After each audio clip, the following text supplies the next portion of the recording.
श्री स्वामी समर्थ. जिथे भक्ती असते खरी तिथे स्वामी समर्थ स्वतः येतात.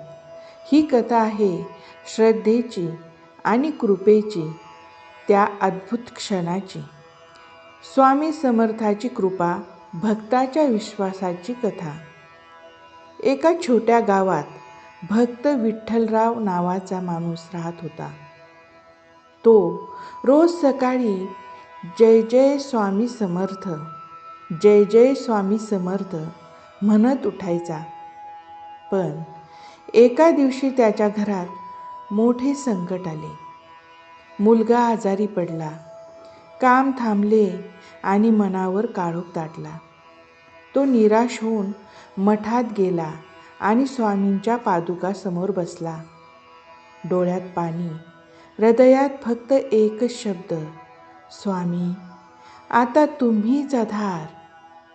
त्या रात्री स्वप्नात स्वामी समर्थ प्रगट झाले.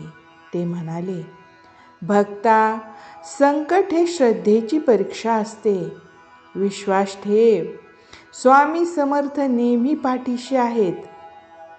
दुसऱ्या दिवशी मुलाचे तापमान उतरले आणि कामही सुरू झाले.